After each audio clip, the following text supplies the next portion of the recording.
All right, good morning. Today is March 13th, 2026, and I got a video that I want to review. You see the title there is the Trump administration planning a false flag attack.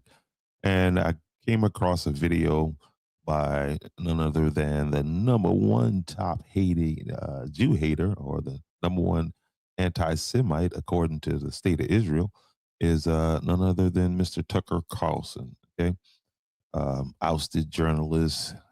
He's a bad guy. Some people say it was his speech that got Charlie Kirk popped, or it was the fact that Charlie Kirk started to move in the direction that of a Tucker Carlson that ended up getting him popped. But anyway, good morning and a welcome. If you made it to this far, all I ask you to do is hit that like button to help out the program.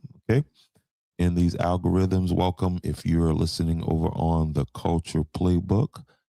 Shout out to you if you're listening over there on Kick, and welcome to all my homies and friends over on Facebook. And let's get into this video right here. I got to say that this is fair use, fair use, fair use, fair use. So let me get this together here.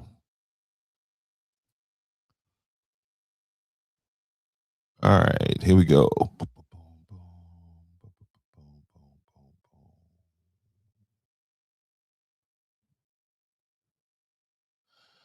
I know one thing, that the weather change is crazy. It was literally 83 degrees the other day, and I looked at the temperature and it was 38 degrees this morning. So, and what I say to that, welcome to South Carolina. We got that schizophrenic weather. And apparently up in New Jersey and New York area, Philadelphia area, it snowed up there. I got some pictures from friends of mine from up there, and I'm gonna tell you something, man. I cannot deal with the idea of all that snow. Sorry, I'm a South Carolina boy. All right, here we go. Let's get this queued up here again. I don't know whether or not I agree with old Tuck right there, but we're gonna listen to it, and we'll decide each other for ourselves. Here we go. Win this. And what does it mean to win? Well, the most obvious and often repeated observation about this conflict is totally true. Iran's threshold for victory is very low. It just needs to survive. The regime has to remain intact. Now, in order to change the regime, everyone pretty much agrees you would need ground forces. You'd need troops, boots on the ground, American boots on the ground, in order to do that. And there is zero appetite for that in this administration, much less in the country. Israel would like us to commit ground troops, obviously, but it would take a lot to get us to do that. It would take some sort of terror attack in the United States, probably like 9/11, in order for us. All right, let's slow down right here. The claim being made here is that the government may stage an event to justify military escalation. Historically, the phrase false flag comes from the naval warfare, where naval ships flew another country's flag to mislead the opponent. All right, the key question here is always ask, the key question is always evidence. What specific intelligence or documentation supports the claim that Tucker is getting ready to make? So these are some things that I want you guys to be listening for as we go along and through this. To do that, but that hasn't happened yet. We pray it never happens. So at this point, we're not going to commit ground troops, which does sort of put the whole exercise in perspective. If Iran's burgeoning nuclear program was really a threat to our core national security interests, then of course we would commit ground troops, because any threat to our core national security interests merits committing ground troops. But this one didn't. And the people who decided this were told or believed somehow that we could affect regime change from the air. All right.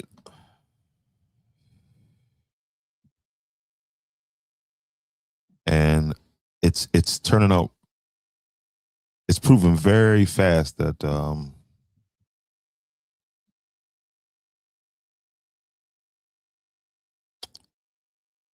it's proven very fast that they made a mistake with that. When people talk about false flag events, they often point to historical controversies where governments used incidents to justify war. You can talk about the War of Tonkin, Gulf of Tonkin, the Iraq. Remember, it was the whole weapons of mass destruction deal. Yeah, the Gulf of Tonkin incident in 1964, for example, was later heavily debated and partially disputed. But historians usually stress the difference between intelligence, mistakes, political manipulation, and intentional staged attacks. Now, what gives, for me, what gives what Tucker's saying some credibility is the fact that it's starting to be admitted that we shot a school with about 180 people in it, most of them people being schoolgirls on the first day of the war. We shot this school. People say, oh, it's the fog of war, collateral damage. I don't know if it was that or just bad intelligence or whatever the deal was, but it happened. So something needs to happen to take our attention away from that, just the way this thing happened to take our attention away from the Epstein file. Because Iran was in a pre-revolutionary stage, and all we needed to do was like topple the head figure, like dominoes cascading. That would set off a chain reaction that installed a pro-Western government in Tehran. That was the argument. These arguments always seem ludicrous. In retrospect, you always laugh at them. Really? Did you really think that? Well, apparently we really did. But almost 2 weeks in, that has not happened. By the way, that would be a great outcome because it would end the war immediately. Set like a pro-American government in Tehran. Like, why is that so hard? Well, it is hard. And the U.S. has never really been able to do it, despite trying a lot with these so-called regime change wars. And these regime change wars, again, I'm old enough now to have lived through from at an adult age to have watched the whole Iraq war play out. You know what I mean? 9/11, the lead up to the war, the whole yellow cake and all this other stuff. But right now, the fact is, tension in the Middle East is extremely high, especially with this Iranian conflict again, because Iran is just lashing out, hitting everybody they can in the region. Anytime tension reaches this level, of course, the gas prices are going out of whack. Speculation increases about the governments might do to justify what they're doing, and so this war is not popular with the American people. Trump's base as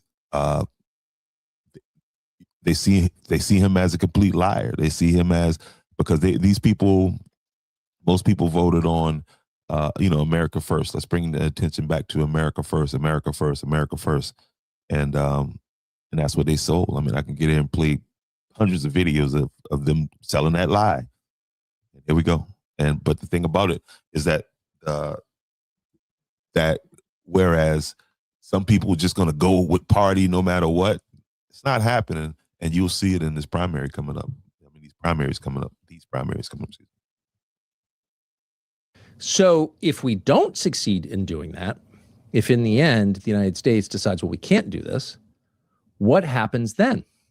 That is the question. In other words, what does an Iranian victory look like? An Iranian victory does not look like Iranian forces invading the Gulf and controlling Dubai or something, or setting up a new satellite capital in Jerusalem. That's not going to happen, probably. Hope doesn't. What an Iranian victory looks like is really simple. It's control of the Straits of Hormuz. It's exactly what it looks like, which, if you hadn't looked at a map recently, is only about 20 miles wide, and it's the choke point through which 20% of the world's energy flows, 20% of oil and liquefied natural gas. Yeah, and we talk about that on the War Report every night over here, and the fact that something crazy, in my eyes, just happened where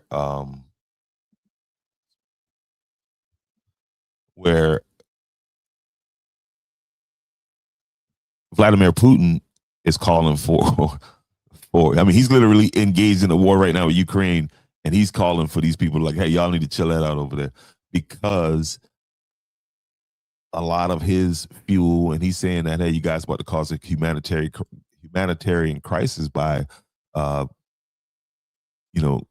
engaging in this, keeping that Strait of Hormuz shut down. Not a good thing. Think about that. He's in a full-scale war with Ukraine, and he's calling for them to end this war over here. Sounds like World War talk to me. Another argument often made, keeping in line with this whole false flag attack thing, is that media messaging prepares the public psychologically for major events. Governments historically do shape narratives during wartime. That is well documented. However, determining whether messaging is preparation for a specific event is simply political framing, However, determining whether messaging is preparation for a specific event or simply political framing, it's extremely difficult without hard evidence. Basically, give us something tough on which many countries, including American allies, are totally dependent. Europe, South Korea, Japan, not to mention India and China. They need it. They need energy. As conservatives are often fond of pointing out, energy creates civilization. Without it, things ground to a halt. That's just true. And renewables cannot take up the slack. Sorry. So if that strait, that choke point, and again, if you haven't looked at it on a map, it's on the eastern end of the Persian Gulf, the Arabian Gulf, whatever you want to call it, that body of water through which energy flows by ship. Whoever controls that has a lot of power. Now, as of today, or as of 2 weeks ago anyway, the United States controlled it. That was the other reason we had all those military bases in the Persian Gulf. Another was to protect Israel, our only real ally in the Gulf. But a competing reason, maybe the primary reason, hard to know, certainly a big reason, was to protect the flow of energy through the Straits of Hormuz. And now the U.S. has been, unfortunately, tragically unable to guarantee the passage of energy through that strait. Now, let's hope that changes. And I mean, you got to think, man, if these people have been at war, if they've been on Iran for 40 years, 40 plus years, right? Since the Shah, the overthrow of the Shah, I think it was that 79, 76. If they've been at it this long, I mean, what makes you think that these people aren't prepared for this? I mean, because you cannot, America has the strongest military in the world. Nobody can face America on the battlefield just in a head up, competition. Can't be done.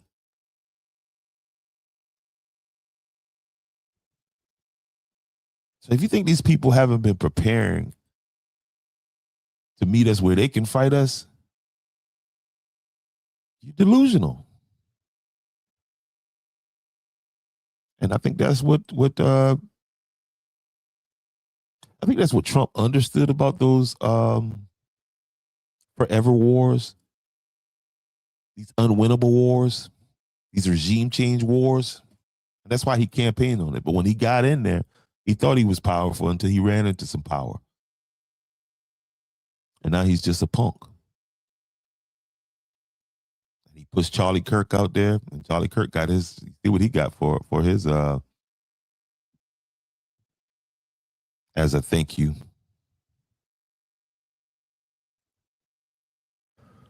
But if the Iranian regime is not toppled in this conflict, there's a pretty good chance that they will have control. Who else would? American bases have been degraded, in some cases destroyed. This war is so expensive, even now, less than 2 weeks in, it's hard we could afford to expand our presence there.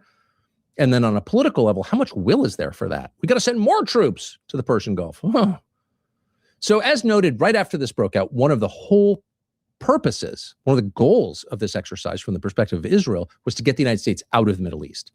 So Israel could be the dominant regional power, the hegemon. So it could expand its territory without getting hassled by the U.S. State Department, without asking permission from the U.S. president. And so Israel could control it because Israel sees itself and is actually just factually an emerging power. It's a nuclear armed power. And from their perspective, like, why wouldn't we control the region? And so that's their goal. But one impediment to that is Iran, which is opposed to Israel's existence and has been funding proxies to fight against Israel, most notably Hezbollah in Lebanon, but also Hamas. Okay, it's funny there that he mentioned nuclear. Last time nuclear was used was in Japan. And here's the thing about that. This administration is calling for total surrender. Okay? And that's why the talk of ground troops is heavy, because when you start talking total surrender, you cannot do that by just flying over bombing people. And they thought their plan was, okay, they're hearing the Iranian people, the population is ripe for regime change. They're not really happy with this theocratic form of government anymore, and you got some of these young people that want to revolt and be a part of this new wave and more Western style lifestyle. So if we go in there, this is the Americans and the Israelis, and go ahead and knock off the top guy, then that's going to cause the people follow us, welcome us as liberators, as it's been said before. And none of this is happening. The total opposite is happening. And Israel has nuclear bombs. And I think we're going to find ourselves in a place where Israel is ready to drop that thing, because for them, it's like Gaza. They wouldn't mind making the whole region a parking lot. The Houthis in Yemen, et cetera, et cetera. So you got to get rid of the Iranian leadership, probably just turn the country into a chaotic civil war, because that suits Israel's purposes, and you got to get the U.S. out. So they've already done a lot to achieve the second goal, get the U.S. out. It's hard to see how the United States can guarantee safe passage of shipping through the Straits of Hormuz after this. We can't now. And if the Iranian regime remains, they're the ones the rest of the world is going to have to negotiate with. So just to be totally clear, Japan, South Korea, China, India, the European nations, 40% of the heat in British homes comes from LNG from Qatar, moved by boat. And that comes through the Strait of Hormuz. So big countries, some of them allies, some of them rivals, have a structural interest in this region, and it's not going away. So in the end, it seems possible, if not likely, that a resolution to the core economic question here, which is shipping, will be resolved by those countries directly talking to Iran. So China, India come in and they negotiate with Iran to open the straits. Think about that for a second. Does that diminish or enhance Iran's power? Well, you're negotiating directly with China, India, South Korea, Japan, Europe. you're more powerful than you were when this started. And that's a huge embarrassment to the United States. It's a huge reduction in American power. We were not able to force our will on this critical part of the world. We couldn't. I think they understand that after all of these years, they understand since the creation of the state of Israel in 1948. I think they clearly understand that there will not be peace. But I think that this is the opportunity with Jared Kushner, running Trump the way that he runs him. I think they realize that this is their last opportunity because the shift has started to happen. These young evangelicals or these young white Christians are moving away from this whole Israel first philosophy because, their friends are dying from fentanyl. Their families who had that money have lost their, significant wealth.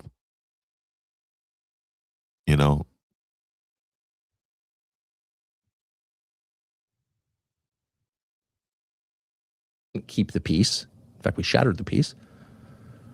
And we weren't able to restore order once we did. And guess who did? Oh, our other global rivals. That seems very likely. But from a regional perspective, this is a huge deal to the Gulf states, which have just been bombed for 12 days and really damaged in some cases by Iran. But the biggest problem this poses is for Israel, because Iran is a sincere opponent of Israel. At this point, more so than ever. It has been for a long time. They say it openly. They're one of the few countries in the world that opposes Israel's so-called right to exist. Israel has every reason to regard Iran as an enemy. Iran is an enemy of Israel, and again, now more than ever.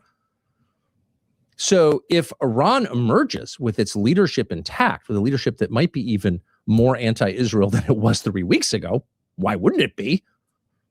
We just killed their leader, their 86-year-old religious leader, and his family, and now his son has stepped into that role as Ayatollah. And his son is a hardliner, and the people have rallied behind him. The Shiite Muslims of Iran have rallied behind him, and they are in this for a fight because the one thing they know over time, right? And this is why this false flag attack thing is worth keeping your head on a swivel. I mean, if you just keep yourself safe. We're in a high stakes game right now, and of course, it'd be beautiful to use one of us pawns or a couple hundred of us pawns to generate, a sense of, all right, we got to go do this. Again, it's been done before. American people aren't really behind this war. They don't see any reason for this. Then this thing happens, and now we want blood. Because that's one thing about us. If you swing at us, we're gonna swing back.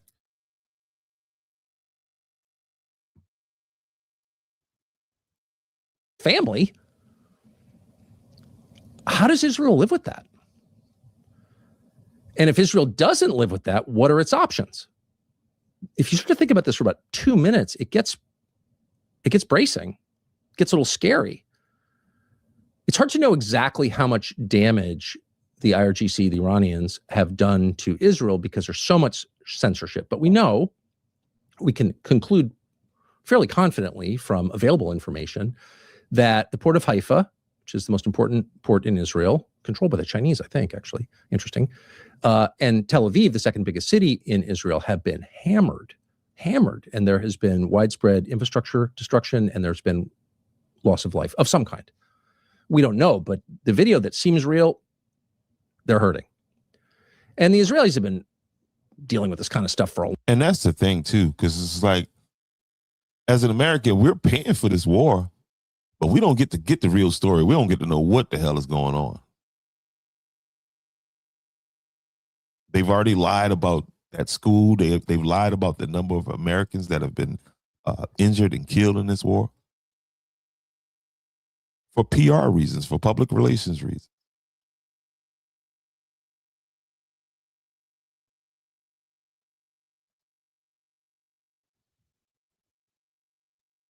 long time. It's not the first time their cities have been shelled. They've been shelled a lot over the years. And so their tolerance for this kind of stuff is much higher than it would be in the United States. If you shelled Chicago, people here have no experience of that, and understandably they'd be, completely freaked out by it. Israel, they've got a little stronger immune system, this kind of stuff, because they're already fighting a 7-front war. On the other hand, there's only so much that any country can take. That little country is fighting a 7-front war. And the truth is, if we pull out of there, they're gonna use them nukes now. Which is what they want to do. You got these people talking about building a third dome, a third temple, and bringing in the end of all everything, the end of time, and ushering in, bringing back Jesus. A lot of y'all not listening right now, but y'all be listening a little bit, especially when they start calling y'all sons and daughters' name in a draft. Particularly a small country that is riven by all kinds of internal divisions. Israel is not a united country at all. And its leader, while he's very popular with Ben Shapiro, is not universally loved in Israel at all. So Israel is not entirely stable internally, and it's absorbing a lot of punishment for a small country. But let's say that punishment accelerates. Let's say the Iranians decide we're going to really hurt Israel, and we're not going to limit it to Haifa and Tel Aviv. We're going to hit Jerusalem, where the holy sites are. Now, they're not apparently doing that right now, at least that we know of. And again, it's hard to know exactly what's going on because of the censorship, but it doesn't seem like they're pounding Jerusalem, but they could. And at that point, what? What happens? What if Israel and its main protector in the world, the United States, starts running low on advanced munitions and And then when he's talking about advanced munitions, he's talking about those interceptors, because that's the big talk now. Hey, this is a war of attrition. You know what I mean? Like, in order for Israel to affect us in a real way, they just got to survive. Now, will the world sit by? Because again, if what I'm hearing about, if what I've read, and I'm trying to find some of it up so I can share it with you guys, about these interceptors and the rate at which the interceptors can be made, as opposed to the rate in which the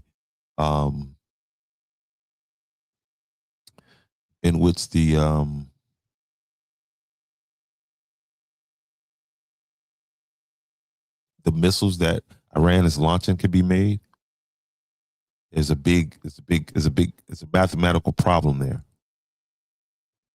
There's a big problem there. And the problem is it isn't in favor of Israel. So as we move into this second week, going into this third week, we'll see exactly if that math problem plays out. Let's finish up here, Tuck. On missile defense. Well, that's entirely possible. There have been widespread reports that the United States, as the backstop to Israel, its main protector, is running low on those munitions. Now, why is that? Well, because we sent them all to Ukraine. Because we expended a lot of them, both advanced munitions and missile defense, in the last conflict that we backstopped Israel in June. And we already low then because we sent a lot of munitions to Ukraine. Now, why'd we do that? What was our critical interest in? And it's definitely not America first. Ukraine. Well, at the time they told us we have to do this because it is totally immoral and a violation of our sacred norms when a larger country just grabs the territory of a smaller country. And that's when they're talking about Russia. Post Venezuela, it's kind of harder to make that case with a straight. Thank you, Tucker. Face. So looking back, and that's where I think Trump got. I think that's where Israel told Israel told Trump, "Hey, look, you see what happened in Venezuela? It was just going to be just that easy. We go down, we decapitate the leadership." I think Maduro turned himself, and Maduro's like, "Look, I ain't trying to die. Y'all put me up in a condo up in the Bronx and let me live out my life out here. I won't make no news, whatever. And I think that's what happened there. You got to expect a lot of the cheerleaders for the war against Russia might feel a little bit silly, might feel like the moral case they were standing on was kicked out from underneath them, because it was. But whatever, whatever you think about why we were there and the wisdom of it, the truth is, at the demand of the very same people who told us we had to get into this Iran war, those very same people demanded, you may recall 4 years ago, that we get into the war against Russia and that we expend billions and billions and billions, hundreds of billions of dollars and critical munitions we could use to defend ourselves in the fight against Vladimir Putin because he was hit. All right, Tucker, come on, land this plane. Tell us why you think that the government is preparing us for false flag attacks. Please.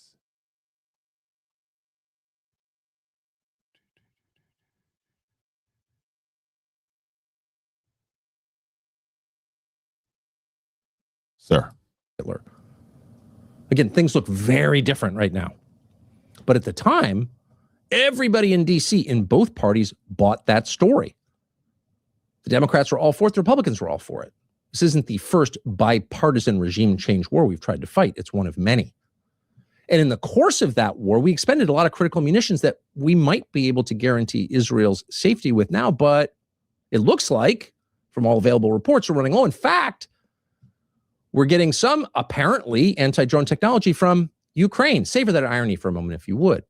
So whatever the cause, and there'll be, one hopes, time enough for finger pointing and blame and reverse engineering in an attempt to understand what we just went through.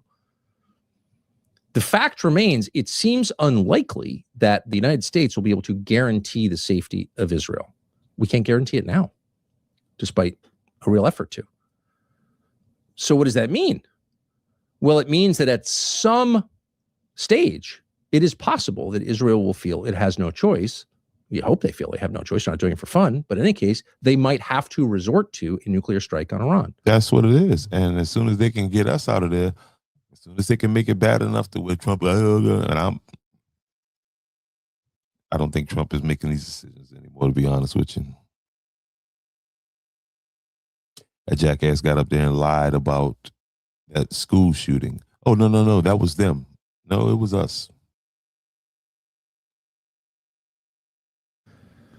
Which would be a tragedy for the people of Iran, most of whom have nothing to do with any of this, who would get vaporized. It would be a tragedy for the region, which would be poisoned by radioactive fallout. And it would be a tragedy for the world because the last taboo would be shattered. Truly the last taboo. We've got a new partner. It's a company called Cowboy Colostrum. It's a brand that is serious about actual health. All right, Tucker. There it is. All right, guys, there it is, man. Did Tucker build a case for, did he lay it out? Is there a case for us to be cautious or fearful of a false flag attack from our government in order to get the people to get behind this war that nobody is caring about? Only thing people caring about is this. Well, because this is what's hurting us right now. This is what's hurting our pockets. So, elections have consequences.